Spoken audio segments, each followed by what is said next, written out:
Bismillahirrahmanirrahim. Assalamualaikum warahmatullahi wabarakatuh. Alhamdulillah alladzi ahyana ba'da ma amatana wa ilaihi nusyur. Asyhadu an la ilaha illallah wahdahu la syarika lah wa asyhadu anna Muhammadan abduhu wa rasuluhu la nabiyya ba'dah. Allahumma salli ala sayyidina Muhammad wa ala alihi wa ashabi ajma'in.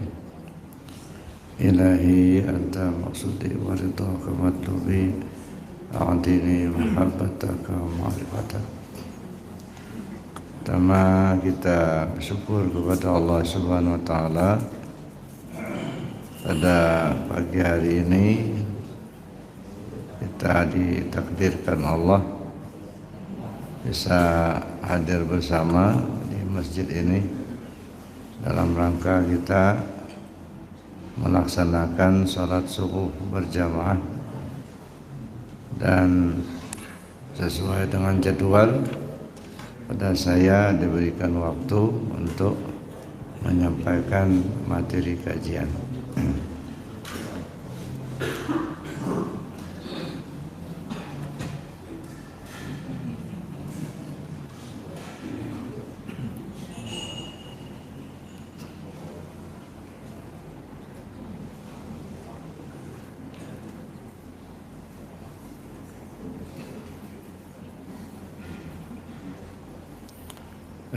Yang saya hormati Bapak Ketua Forum Majelis Ta'lim Antar Masjid se-Bandar Lampung, Bapak Haji Dadang Suwandi.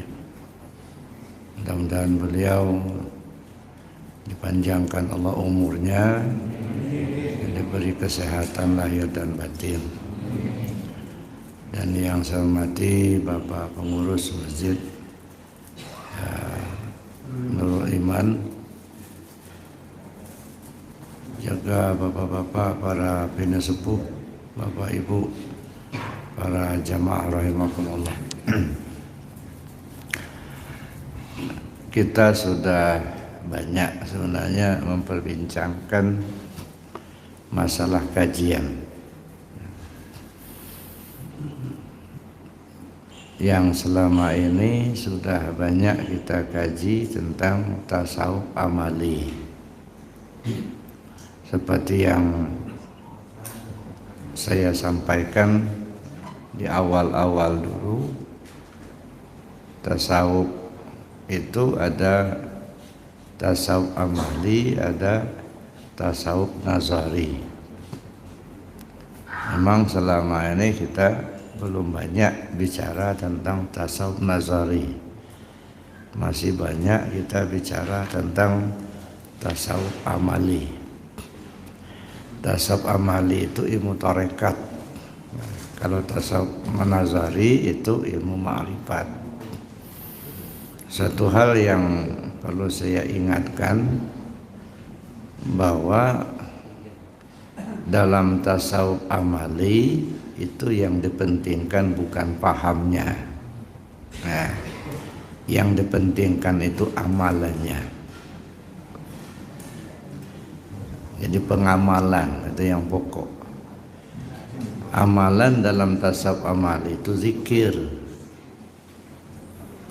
Kita sudah berulang-ulang mengkajinya, baik dasar hukumnya, pengertiannya, kemudian manfaatnya, bahkan kita sudah talqin zikir.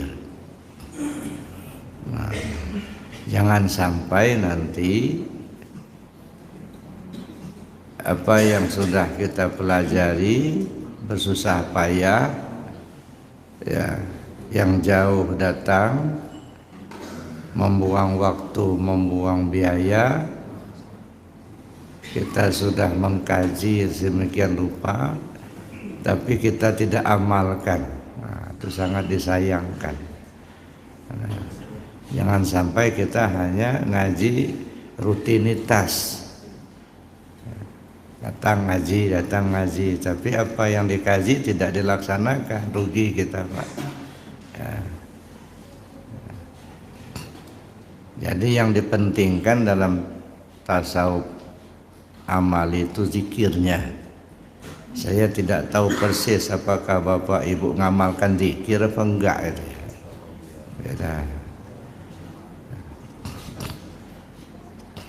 Sebab dalam tarekat Qadiriyah Naqsabandiyah itu amalannya 4 macam, Pak. Yang pertama zikir jahar, itu sudah disampaikan minimal 165 selesai sholat fardu, minimal. Lebih banyak lebih bagus. Cuman kalau dalam keadaan darurat, ya misalnya karena kita kan pengajian ini memakan waktu, atau kita di perjalanan atau kesibukan kita, sehingga kita tidak sempat zikir sebanyak 165 selesai sholat fardu, boleh kita zikir 3 kali saja dulu. Tetapi nanti sore atau malam diqadha, waktu sudah lapang.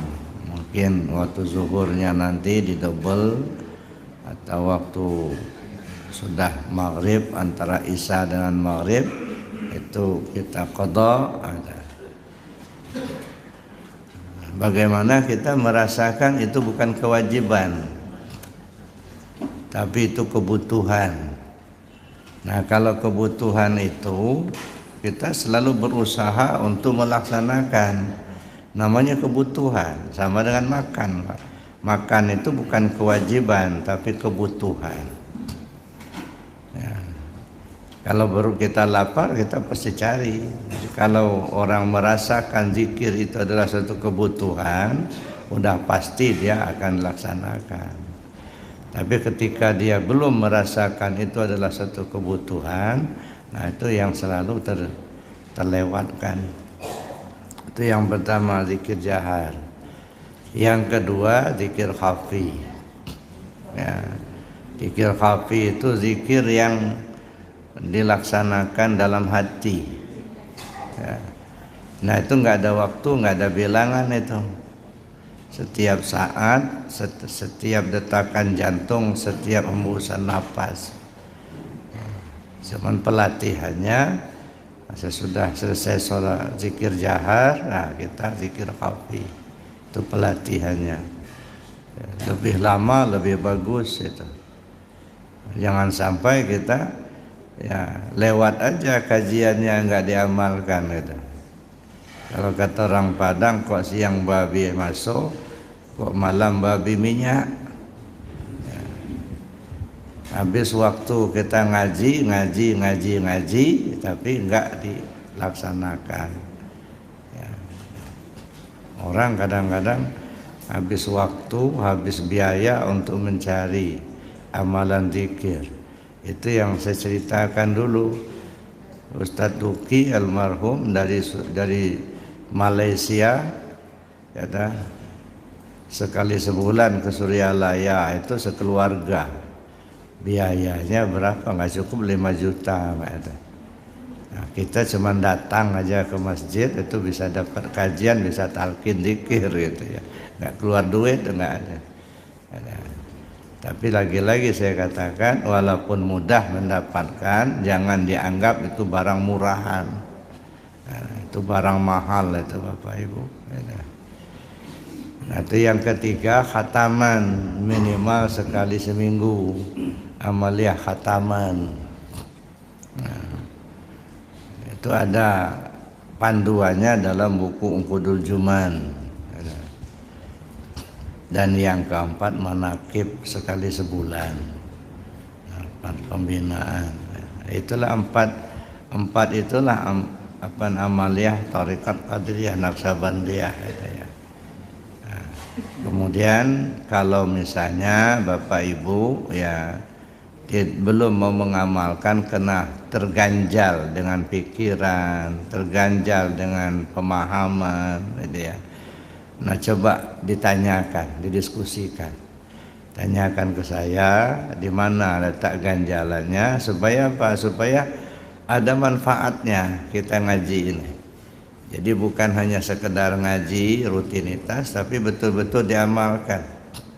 Ya, sebab amalan zikir itu bertahap Bapak Ibu ya. Tidak ada orang tasawuf yang tidak mengamalkan zikir, enggak. Ya, setiap orang tasawuf, setiap orang waliullah pasti mengamalkan zikir. Nah, jangan sampai itu tadi saya bilang, kok siang babi masuk, kok malam babi minyak. Ya. Waktu kita sangat singkat Bapak Ibu. Makanya selama ini saya belum masuk ke tasawuf nazari. Kenapa? Karena saya mau lihat dulu diamalkan apa tidak tasawuf amalinya. Ya, jangan sampai kita hanya berpaham saja tapi tidak diamalkan apa yang sudah kita pelajari. So, itu akan membebani kita Bapak Ibu. La yazalu qadama 'abdin yaumal qiyamah hatta yus'ala an arba'. An umrihi fima afnahu wa an jismi fima ablahu wa an ilmihi ma 'amila bihi wa an mali min aina iktasaba wa fima anfaqa. Belum bergeser telapak kaki seorang hamba pada hari kiamat hingga ditanyakan kepadanya 4 persoalan. Pertama, umur kemana kau habiskan? Yang kedua, tubuhmu kemana kau bawa? Yang ketiga, ilmu yang sudah kau pelajari, apa yang sudah kau amalkan? Dan yang ketiga, yang keempat, ya, harta kekayaanmu dari mana kau dapat, kemana kau belanjakan? Itu 4 persoalan itu akan ditanyakan nanti di dalam kubur.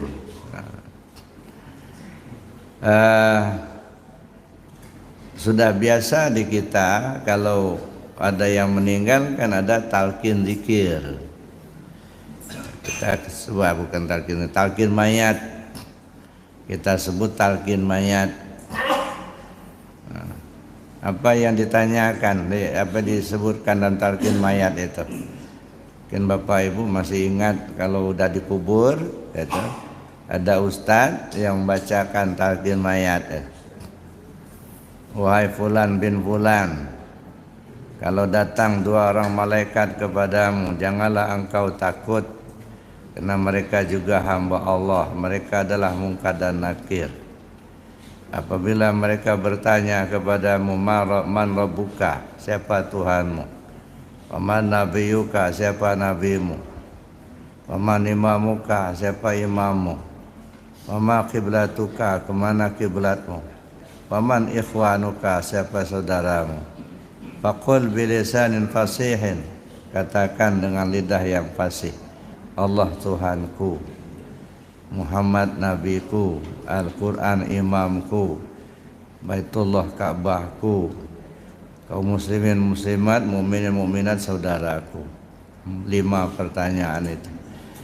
Nah, ini sebenarnya perlu kita kaji itu. Ya, kapan kita jawab itu? Ya, kapan ditanyakan itu? Kalau nunggu dikubur di tanah dulu baru dijawab, gimana ngejawabnya? Pada waktu itu sudah keluh lidah, dah mati orang. Al-yawma nakhtimu ala afwahim wa tukallimuna aydihim wa tashhadu arjuluhum bima kanu yaksibun. Pada hari itu kami kunci lidahmu. Ya, kami suruh bicara tanganmu, kakimu kami jadikan saksi apa yang kau perbuat. Lagi hidup aja sudah enggak paham-paham, apalagi mudah mati mau diajar. Lagi masih hidup aja ditanya siapa Tuhanmu, lagi enggak ngerti ya. Ini udah mati udah ditanya siapa Tuhanmu ada. Nah, jangan dipahami itu diminta dikubur di tanah dulu Bapak Ibu baru mau dijawab. Jawaban itu bukan dibuat-buat, jawab itu sekarang jawabannya. Ya. Nanyanya juga sekarang. Kan sesudah dikubur baru ditanya. Mana yang dikubur? Mana kuburan? Siapa yang dikubur? Ini kuburan. Jasad kita ini kuburan, Pak. Yang dikubur di sini diri kita, ruh kita. Ya, jadi jangan nunggu dikubur di tanah. Dikubur sekarang. Nah, coba Bapak Ibu tanya sama diri sendiri, siapa Tuhanmu? Nanya sekarang, siapa Tuhanmu? Jawab dengan lidah yang fasih, maksudnya dengan keyakinan yang benar. Allah Tuhanku.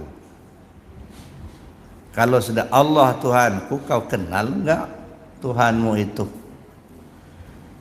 Nah, sekarang jawabannya. Jadi nanti itu bukan baru mencari jawaban, enggak. Yang jawab itu perilaku kita, amal kita. Jadi kalau perilaku kita baik sekarang ini, sana jawabannya baik. Kalau perilaku kita enggak baik juga. Kalau sekarang udah paham, nah di sana sudah pasti ngejawab dia. Kalau di sini enggak paham, ya enggak akan ngejawab dia. Nanti mungkin ada lagi gebuk cegup, pukul-pukulnya itu nanti. Ditanya dulu sekarang, Pak, siapa Tuhanmu? Benar enggak kau itu bertuhan sama Allah? Ya. Siapa nabimu? Muhammad nabiku. Benar enggak kau bernabi sama Muhammad? Udah kenal belum sama Muhammad itu?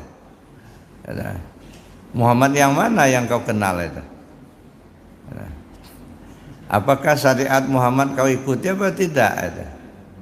Kan sekarang jawabannya perilaku kita. Siapa imammu? Al-Quran imamku. Benar enggak kau berimam sama Al-Quran?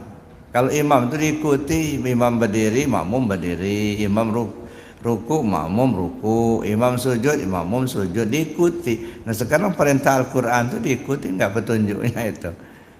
Adanya dibaca-baca aja gitu. Kadang-kadang nggak baca juga nggak bisa, gimana ikut petunjuknya? Gitu. Katanya Al-Quran imamku. Nah, petunjuk Al-Quran kita ikuti apa enggak? Gitu. Nah, jangan sampai kita hanya ya ngebaca tapi petunjuknya tidak kita ikuti. Kiblatmu kemana? Baitullah kiblatku. Baitullah yang mana? Kiblat yang mana? Kiblat itu ada 4, Bapak Ibu. Ada kiblat tubuh, ada kiblat hati, ada kiblat nyawa, ada kiblat rahasia. Nah, sudah tahu belum kiblat 4 ini? Kau mengarah enggak ke sana? Kalau kiblat tubuh Baitullah di Mekah, itu kiblat tubuh itu. Ya, kalau kiblat hati kepada sirullah, kiblat nyawa kepada aras Allah, kiblat rahasia kepada nurullah. Nah paham belum itu? Dilaksanakan enggak itu? Nah sekarang aja nggak bisa jawab, apalagi udah mati gitu. Ya. Sekarang aja kalau ditanya nggak usah malah mungkin nakir nanya, saya aja yang nanya mungkin bisa jawab enggak ini kan? Kalau mungkin nakir yang nanya nanti kalau nggak bisa digebuk, Pak. Kalau saya kan enggak segebuk, Pak. Itu ya. Nah, ini gambaran artinya itu supaya kita berhati-hati. Ya, enggak bisa, Pak, ngandalkan ini aja. Sepintar apapun otak ini enggak akan mampu, enggak. Ya, kalau kita mencari Allah susah, Pak. Enggak akan ketemu, enggak. Tapi kalau Allah yang memperkenalkan dirinya kepada kita, enggak ada yang sulit. Ya. Jadi kita ngaji itu hanya syariatnya saja, Pak. Ya, syariatnya supaya kita paham. Pada intinya sebenarnya Allah akan memperkenalkan dirinya kepada kita masing-masing. Tergantung hati kita, tergantung kedekatan kita dengan zikirnya, riyadhahnya. Nah baru kita kaji. Makanya di Arafah kita buat 2, ada amaliyah, ada ilmiah. Amaliyah tarekat, ya, ilmiah ma'rifat, kajian. Nah, ada dulu yang nggak mau masuk tarekat tapi mau ngaji aja. Saya bilang cari aja guru yang lain, saya bilang. Saya nggak ngajarkan itu, nggak. Saya sudah deteksi, tidak akan mungkin sepintar apapun kita kalau bukan petunjuk Allah nggak akan bisa.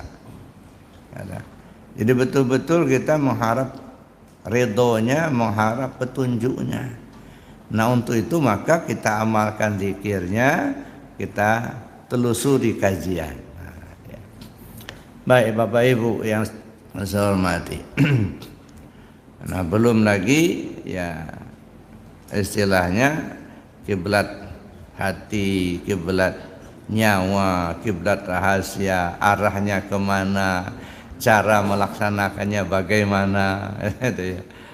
Nah kalau ulama-ulama dulu Pak, lihat-lihat dulu orang ini betul mau pakai apa enggak.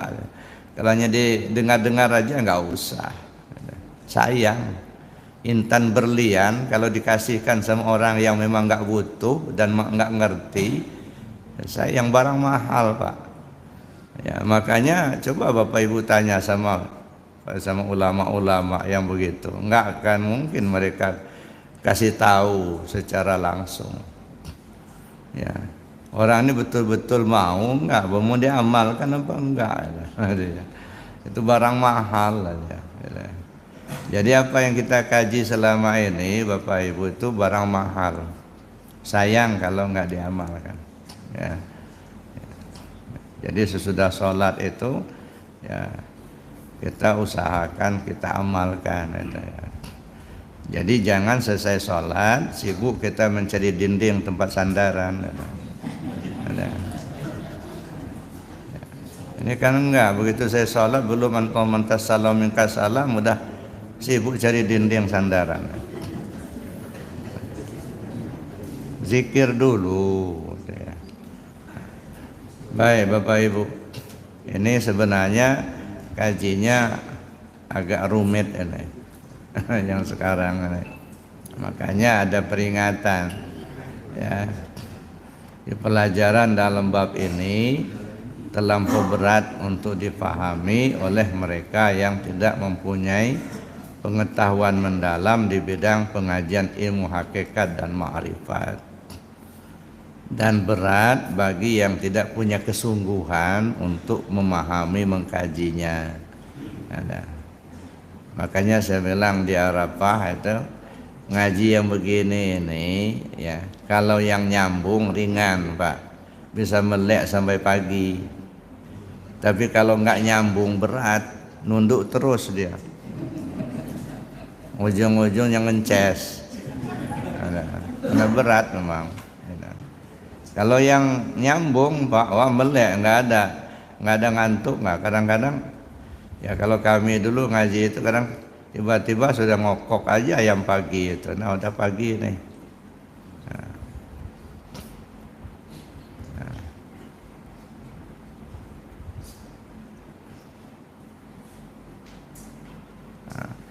Yang kita tidak tahu jangan sekali dikatakan salah. Dan yang kita tahu jangan sekali dianggap mudah.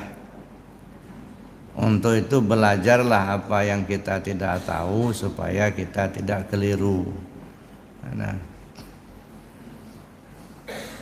makanya saya bilang tadi, apa yang sudah kita pelajari khususnya masalah zikir ya, kalau memang ada ganjalan di hati, ganjalan dalam paham sehingga belum mengamalkan, coba ditanyakan ya, supaya ya ganjalan itu kita buang gitu ya.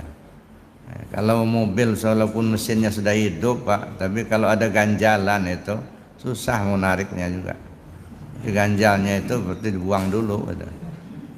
Iya, mobil ibarat kita bawa mobil ya, ada ganjalan di depan, udah digas nggak jalan-jalan.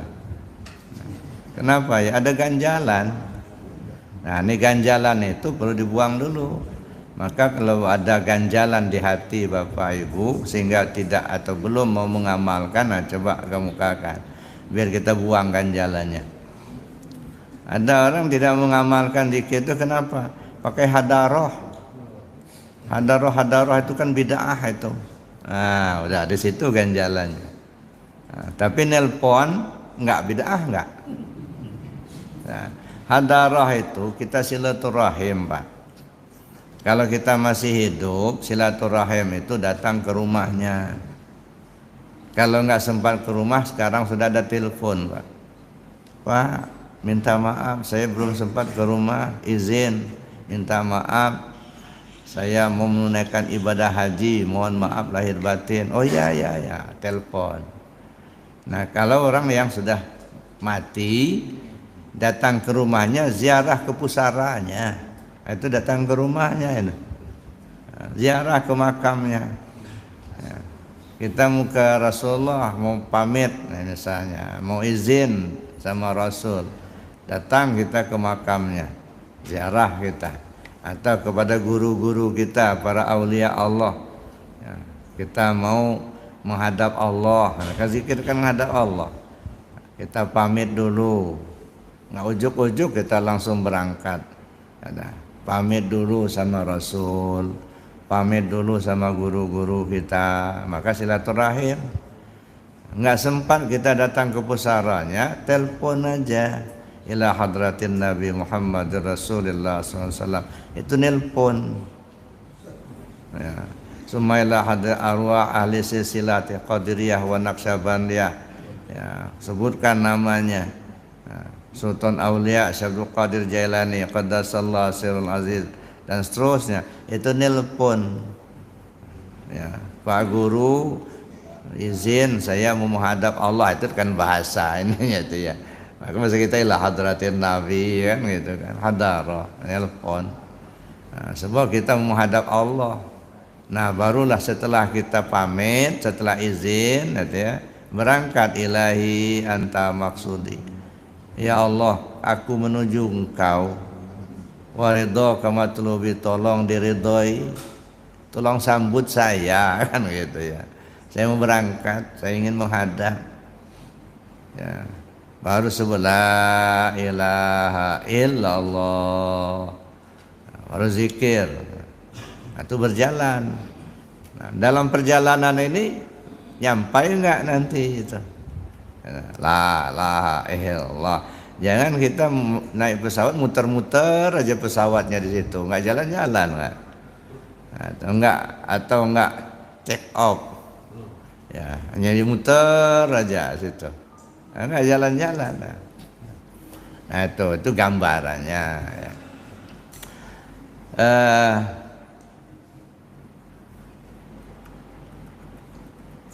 Ini kita akan mengkaji tentang pengenalan diri. Man arafa nafsahu faqad arafa rabbahu. Siapa orang yang mengenal dirinya, maka sungguh dia telah mengenal kepada Tuhannya. Jadi mengenal diri itu pokok. Bagaimana mungkin kita menyembah Tuhan yang kita tidak kenal? Bapak Ibu sudah percaya sama Allah? Insya Allah percaya. Ibu-ibu percaya sama Allah? Ada orang datang ke rumah Bapak Ibu. Orang itu baru pertama kali datang. Kita pun belum tahu sama dia. Ya. Mau enggak nyerahkan kunci almari sama dia?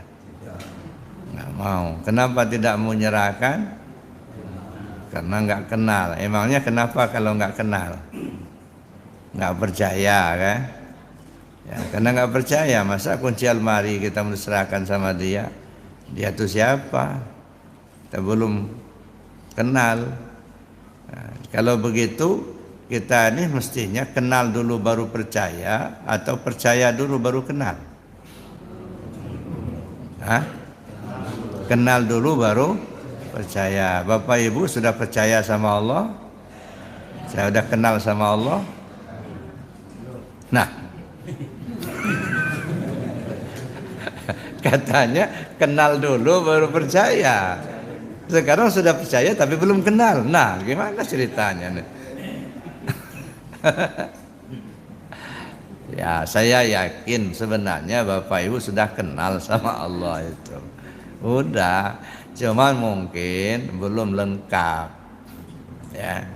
Sebab orang mengenal itu kan bertingkat Bapak Ibu. Nah, saya minta, ini maaf ya nih. Ini Bapak berempat ini. Siapa nama Pak? Pak Purwoto. Ini Pak Dede, Pak Fahmi, Rifki. Enggak, saya tahu namanya, cuma biar yang lain tahu. Ini namanya Rifki, ini namanya. Makanya saya ulang itu ya. Saya udah tahu nama Bapak, cuma biar yang lain tahu juga, maka saya ulang. Pak, namanya siapa Pak? Rifki. Umpamanya bapak-bapak berempat ini duduk di teras rumahnya Pak Rifki sambil ngopi sore-sore. Lewatlah ada seorang perempuan cantik di depan. Kata Pak Rifki, ini Pak Broto, kamu kenal nggak sama perempuan itu? Oh, kenal lah, namanya Fatimah. Langsung dia nggak tidak aling-aling lagi, namanya Fatimah. Terus apa yang kamu kenal sama Fatimah? Nggak tahu saya, cuma namanya doang. Namanya sama Pak Dede. Pak Dede tahu nggak? Oh tahu, dia itu kan pegawai puskesmas. Bidan dia itu. Beda nggak sama pengenalan Pak Broto sama Pak Dede? Beda. Kalau Pak Broto sama apa tahu cuma namanya doang. Kalau Pak Dede sudah tahu sampai ke pekerjaannya. Nah, terus Pak Rifki nanya lagi sama Pak Fahmi, kalau Fahmi kenal nggak sama perempuan itu? Oh kenal, memang betul namanya Halimah Fatimah. Nah, namanya Fatimah, kerjanya itu betul puskesmas. Cuman satu yang saya salut, kalau dia sudah terima gaji itu dibagi-baginya sama tetangga. Ya pemurah benar orang itu. Nah, udah lebih lagi pengenalannya. Ya, Pak Fahmi sudah kenal, nama sudah, pekerjaannya sudah, nah sifatnya udah kenal juga dia. Kalau Pak Broto enggak, cuma namanya doang. Kalau Pak Dede cuma nama sama pekerjaannya. Kalau Pak Fahmi sudah kenal nama, pekerjaannya sama sifatnya. Penasaran Pak Fahmi nanya sama Pak Rifki, Bapak nanya-nanya terus, emangnya Bapak tahu sama perempuan itu? Ya gimana nggak tahu, mantan istri saya. Sampai ke zatnya udah tahu saya. Jangankan namanya, zatnya Fatimah itu tahu saya. Mantan istri saya. Beda nggak itu? Beda, berempat aja kenal Fatimah aja beda-beda. Apalagi kita mengenal Allah. Ya, ada yang cuma tahu nama, siapa Tuhanmu? Allah. Nama. Ya, yang punya nama itu siapa? Ya nggak tahu saya. Kata mak, kata bapak, Tuhan kita itu Allah. Itu kata guru, kata buku. Tapi udah kenal belum sama Allah Tuhanmu itu? Ya nggak tahu. Cuma nama. Nah, ini yang banyak ini. Cuman tahu nama. Lalu kalau hanya tahu nama, yang mau diingat tuh siapa? Katanya sholat ngingat Allah. Kita nggak tahu siapa yang bernama Allah itu. Yang kita tahu nama. Nah ini bahaya ini Pak. Siapa yang menyembah nama syirik Pak. Ya. Yang kita sembah bukan nama. Yang kita sembah itu zat yang bernama Allah. Ya. Zat yang bernama Allah itu bersifat apa? Dia bersifat wujud. Wujud itu ada. Setiap yang bersifat wujud, dia punya empat. Dia punya nama, dia punya sifat, dia punya af'al, dia punya zat. Itu yang wujud. Apa saja yang bersifat wujud mesti ada empat itu. Zat, sifat, asma, dan af'al. Ini kita ambil contoh. Tripanca. Tripanca ini nama. Ya. Mana sifatnya? Sifatnya bulat. Ya. Jadi bukan segi empat. Ini sifat bulat, agak ngecil di bawah, agak besar di atas. Itu sifatnya. Mana af'alnya? Af'al itu gelasnya. Ada betul gelasnya ini, bukan tulisan. Ya. Bukan asumsi, bukan bayangan, bukan, gelasnya itu ada betul, bisa dipegang. Itu af'alnya. Mana zatnya? Air. Zatnya tripanca itu air. Jadi kalau saya katakan tolong ambil tripanca, hakikatnya ngambil air gitu. Kan tidak ada gunanya kalau saya minta sama Pak Rifki tolong ambil tripanca. Datang bawa kertas selebar 2 jari, ada tulisan tripanca. Ini Buya tripancanya. Kira-kira bermanfaat enggak? Enggak manfaat. Yang saya maksudkan tolong ambil tripanca, dia ngambil air, mau minum. Ini enggak, saya minta tripanca, datang bawa kertas selebar 2 jari, ada tulisan tripanca. Nah ini cuma nama. Nah begitulah orang menyembah Allah hanya tahu nama itu. Ya, nggak paham siapa yang bernama Allah itu. Nah makanya ini zat, sifat, asma dan af'al. Ya. Mana zat Allah, mana sifat Allah, mana asma Allah, mana af'al Allah. Asma itu nama, sifat itu ya sifat, af'al itu perbuatan, ya. Zat itu inti. Jadi kalau hanya dipahami dengan bahasa begitu nggak ngerti pula kita. Sekarang coba dibawa ke diri kita, mana yang disebut dengan af'alullah, mana yang asma Allah, mana yang sifat Allah, mana yang zat Allah di diri kita. Ini sudah kalau nggak salah dulu ya di kajian sifat 20 ini kesimpulannya. Mana yang asma, mana yang af'al. Af'alullah mana pada diri kita? Af'al itu tubuh pada kita, itu af'alullah. Asma Allah, mana asma Allah pada kita? Hati pada kita. Sifat Allah, mana sifat pada kita? Nyawa pada kita. Mana zat Allah? Zat pada kita, rahasia pada kita. Itu sudah ada di diri kita. Zatnya itu rahasia pada kita, sifatnya itu nyawa pada kita, asma itu hati pada kita, af'al itu tubuh pada kita. Itu terhimpun semuanya dalam kalimat la ilaha illallah. La ilaha illallah itu menghimpun sifat 20. Sifat 20 itu terbagi 4. Ada sifat nafsiyah, ada sifat salbiyah, ada sifat ma'ani, ada sifat ma'nawiyah. Sifat nafsiyah hanya ada satu, wujud. Wujud itu artinya ada itu bisa dilihat dari tubuh kita. Ya, jadi adanya kita bisa dilihat dari tubuhnya. Ada Pak Rifki? Enggak ada. Dari mana kita tahu ada? Ya kelihatan tubuhnya. Tapi ketika kita menanyakan seseorang yang tidak datang, kenapa enggak ada? Karena enggak kelihatan tubuhnya.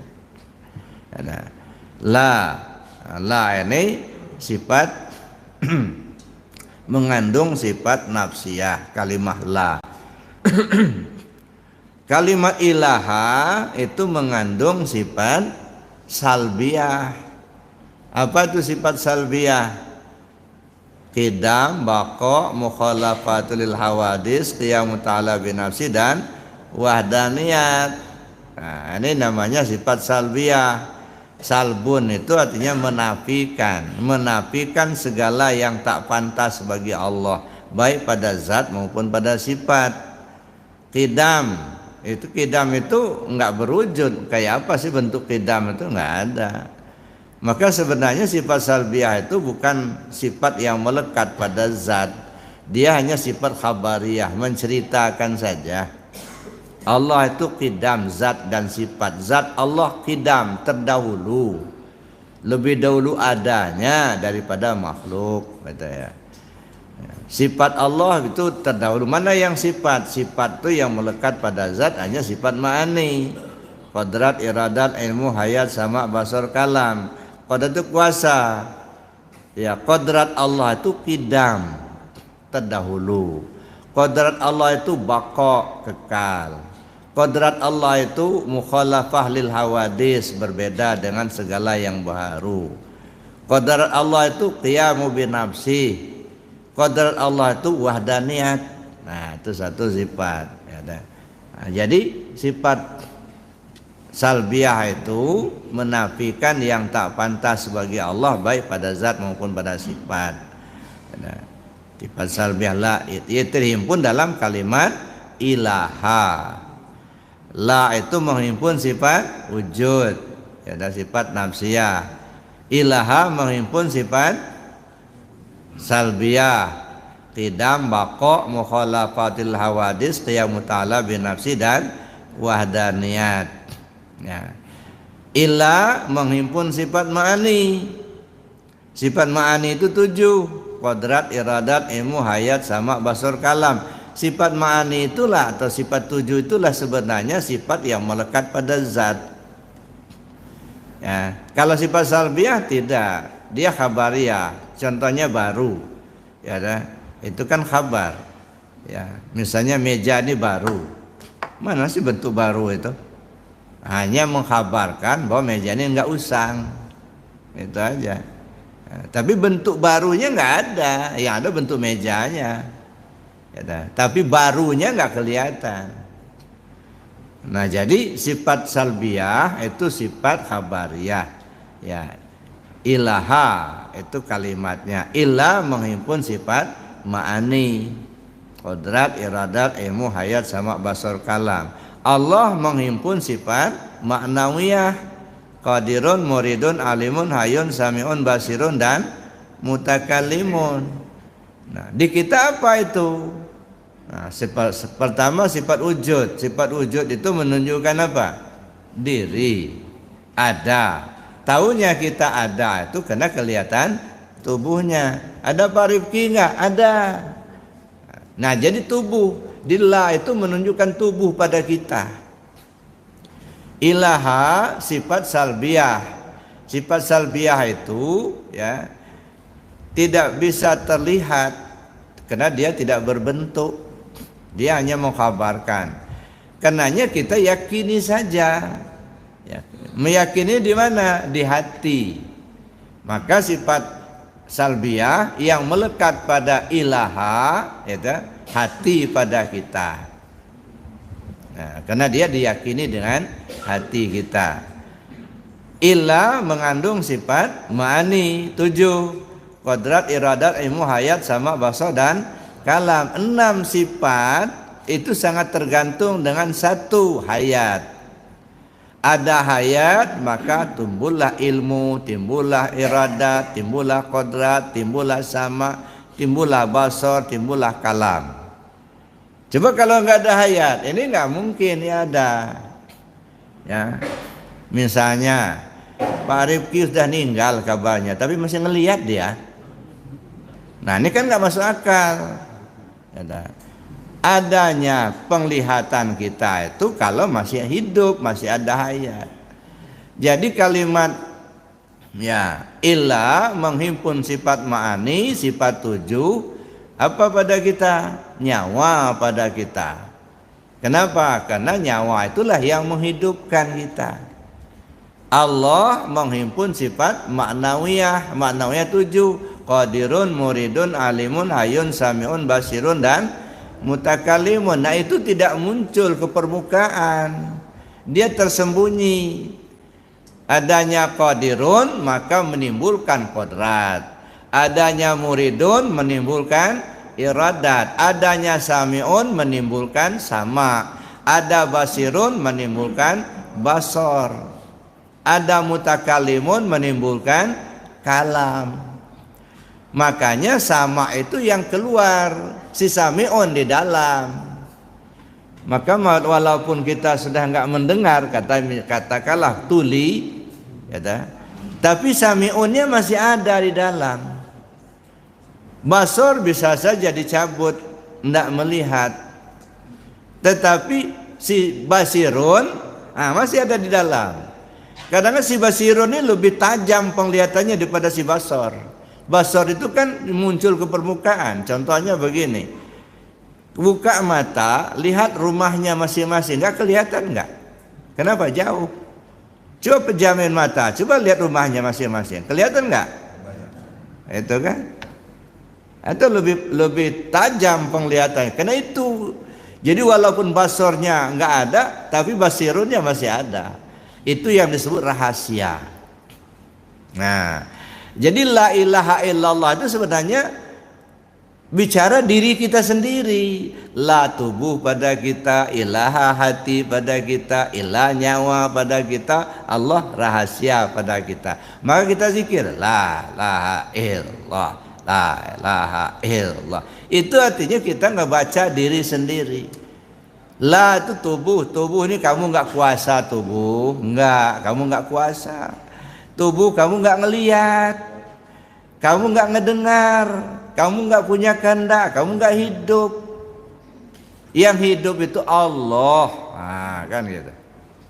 Nah, ini kita mengenal. Sekarang kita lihat dulu, ya. Ibu-ibu, bapak-bapak punya ruh apa enggak? Ibu punya ruh enggak? Pernah bikin? Enggak bikin. Pernah beli? Loh, kok punya? Dari mana dapat? Dari Allah. Kapan dikasihnya? Ini. Ya. Kata kita dikasih Allah.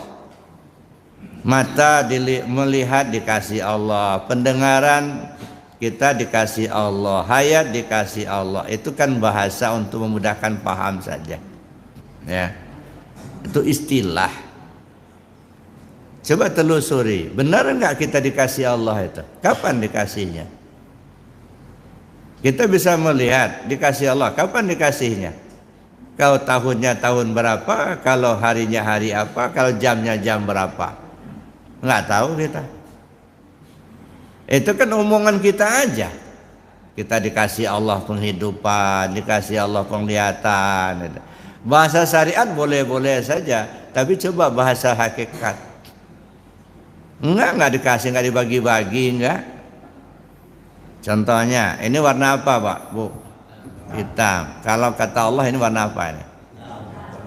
Pasti hitam juga. Kok bisa sama? Karena kita tahu ini hitam dikasih tahu sama Allah. Belum dikasih tahu sama Allah kita nggak tahu ini warna apa ini. Kalau begitu yang berilmu siapa? Allah. Kita ini karena diberitahu sama Allah, oh ini hitam. Wa 'allama Adamal asma'a kullaha. Ya. Allah mengajarkan berbagai nama kepada Adam itu. Ini namanya hitam, ini namanya putih, ini namanya hijau, ini namanya masjid, ini namanya rumah. Itu nama-nama semua itu Allah yang ngasih tahu. Belum dikasih tahu sama Allah kita nggak tahu nggak. Buktinya coba bayi baru lahir, coba tanya, ini warna apa? Jabang bayi. Nggak jawab dia nggak tahu. Jadi kalau begitu yang berilmu itu Allah berilmu, bukan kita. Cuman kita ini kadang-kadang sombong, Pak, merasa sudah tahu, saya yang berilmu, saya yang paling tahu. Nah itu Bapak Ibu. Nah sekarang kita lihat dulu ya, kalimat la ilaha illallah. Maka saya bilang tadi, kalau orang paham kalimat ini nggak bakal ditinggalkan, pasti diamalkan. Tapi kenapa nggak ngamalkan? Karena nggak paham. Yang didengarnya suara orang berzikir, la ilaha illallah. Apa keras zikirnya toh? Tuhan tuh nggak tuli, nggak ada. Itu yang sering kita dengar, ocehan begitu. Siapa pula yang ngomong Tuhan itu tuli? Kalau menisbahkan Tuhan itu tuli sama dengan makhluk, syirik malah hukumnya. Allah tidak tidak menerima sifat itu. Sifat Allah itu basor, sama. Ya, sifat Allah itu sama, mendengar. Sifat tuli, sifat hamba, sifat kita. Ya, kita nggak ngedengar nggak? Ya, ngedengarnya itu kena sama. Apakah telinga kita mendengar? Enggak, bukan telinga Pak yang ngedengar itu. Sama. Kenapa bukan telinga? Buktinya mayat. Mayat itu masih ada telinganya, tapi sudah nggak ngedengar lagi. Ya, buktinya mayat masih ada matanya, tapi sudah tak melihat lagi. Kemarin ngobrol-ngobrol saya dengan beliau itu. Sekarang udah mati dia. Ya dah. Kemarin jalan sama-sama kami. Ya dah. Sekarang nggak ada lagi, sudah mati dia. Kemarin masih melihat, kemarin masih mendengar, kemarin masih ngomong. Sekarang udah mati, nggak bisa ngomong, nggak bisa melihat, nggak bisa mendengar. Kemana yang kemarin melihat itu? Kemana yang kemarin mendengar itu? Kemana yang kemarin bisa jalan itu? Apa kakinya yang jalan? Bukan. Buktinya kakinya masih ada, nggak bisa jalan. Itu menunjukkan yang jalan bukan kaki, yang melihat bukan mata, yang mendengar bukan telinga. Itu hanya rumah-rumahnya. Telinga kita itu rumah-rumahnya sama. Si sama ini mau nunggu rumah bagus Pak. Kalau rumahnya bocor, berangkat dia. Maka jangan dikorek-korek terus, bocor nanti dia. Samanya pergi dia. Si basor ini menempati rumah-rumah namanya mata. Kalau matanya masih bagus, basornya nempel di situ, ada di situ. Tapi kalau matanya rusak, nggak mau dia. Ngapain nunggu rumah rusak adanya? Berangkat dia. Ini rumah-rumahnya saja. Ya, jangan sampai kita ya terpukau atau kita tertipu. Dikira mata itu yang melihat, bukan. Mata itu nggak ngelihat, enggak. Dikira telinga yang mendengar. Jadi telinga, mata, mulut, tangan, kaki itu zahir. Tubuh, itu yang tubuh. Nah, tubuh ini sebenarnya tidak punya kemampuan apa-apa. Coba perhatikan tubuh kita sekarang ini, ya deh. Apa hidup tubuh kita ini? Kata kita iya. Kenapa hidup? Karena ada ruh. Coba kalau nggak ada ruh, bisa hidup nggak tubuh? Enggak. Berarti yang hidup itu siapa? Ruh itu. Ya. Sekarang kita melihat, ya deh. Ketika orang udah mati, ruhnya sudah nggak ada, sudah nggak ngelihat lagi. Berarti yang melihat itu bukan mata, ruhnya yang melihat. Asyhadu an la ilaha illallah, aku bersaksi tidak ada Tuhan selain Allah. Aku bersaksi. Yang bersaksi siapa? Aku. Aku itu yang mana? Nah, aku itu 3 tempat Bapak Ibu. Ya. Ada aku pada tubuh, ada aku pada ruh, ada aku pada rahasia. Ya. Kalau aku pada tubuh itu patung. Syirik, makanya syirik. Sekarang Bapak Ibu sengaja aku sholat. Nah, aku sholat itu aku yang mana? Kalau akunya di tubuh Bapak Ibu syirik, malah itu nyembah patung Bapak Ibu itu, bukan nyembah Allah, bukan. Katanya nyembah Allah, tapi akunya di tubuh itu patung yang disembah. Capek aja tunggang tunggi itu. Nah, sengaja aku sholat, aku yang mana? Nah, kalau aku pada ruh itu aku pada sifat. Kalau aku pada rahasia itu aku pada zat. Jadi kalau aku bersaksi, berarti yang menyaksikan itu ruh kita itulah. Ya. Bukan tubuh. Kalau tubuh nggak pernah ketemu Allah, enggak. Yang pernah ketemu Allah itu ruh kita itulah. Jadi kalau dia mengatakan aku bersaksi tidak ada Tuhan selain Allah, yang ngomong itu ruh, sifat pada Allah.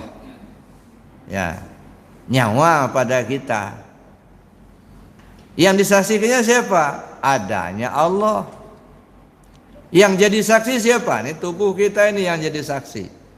Nah, ini tubuh kita jadi saksi. Kenapa tubuh jadi saksi? Karena mulut yang ngomong, telinga yang ngedengar. Maka disebutlah tubuh menjadi saksi. Yang mengaku itu ruh, yang menyaksikan itu ruh, yang disaksikannya adanya Allah. Maka dia bilang, aku bersaksi tidak ada Tuhan selain Allah. Kenapa dia bersaksi? Karena dia tahu. Maka dikalimatkan asyhadu alla ilaha illallah, itu kalimat. Kalimat karena dia tahu. Apakah kalau tidak nyebut kalimat dia tidak bersaksi? Enggak. Tetap saja dia bersaksi. Contohnya begini, ini meja. Saya tahu persis ini meja. Kalau saya kalimatkan, saya melihat meja. Itu kalimat penglihatan saya. Sekarang apa kalau saya tidak ucap kalimat itu, apa saya nggak melihat? Tetap melihat, tetap tahu saya ini meja. Kenapa? Karena saya mengerti ini meja. Jadi walaupun saya nggak sebut saya melihat meja, nggak usah saya sebut, tapi saya tahu saya melihat meja.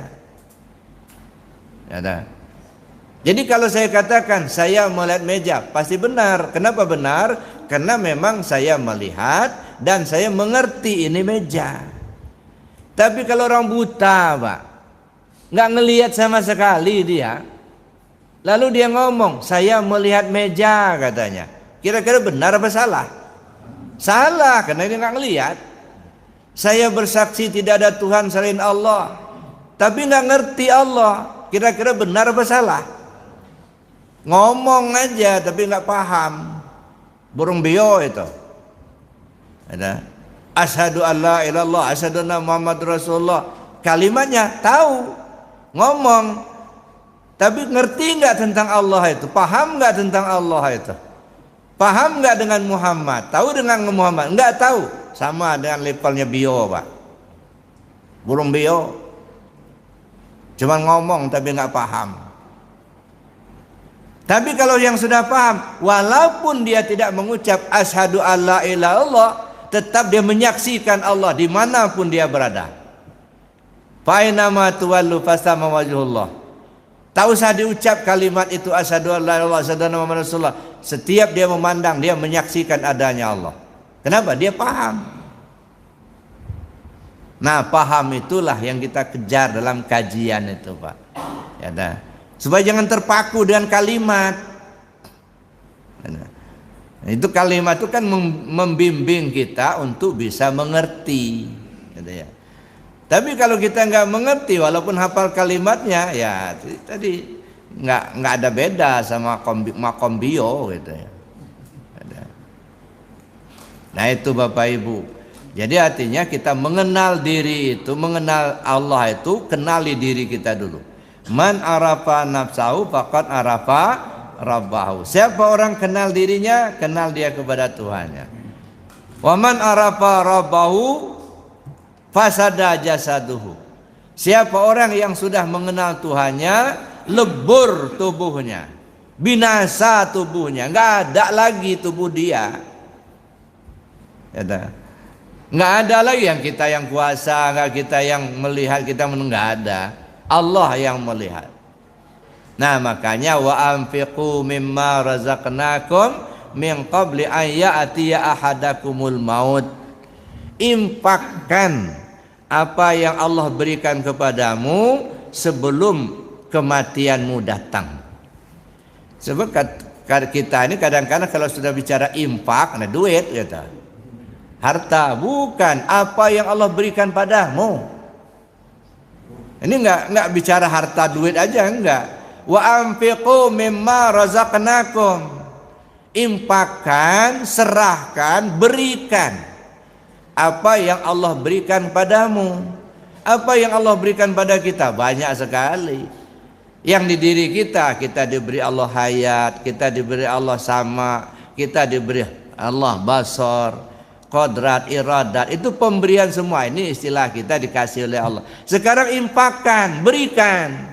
Kepada siapa diberikan? Kepada yang berhak menerima.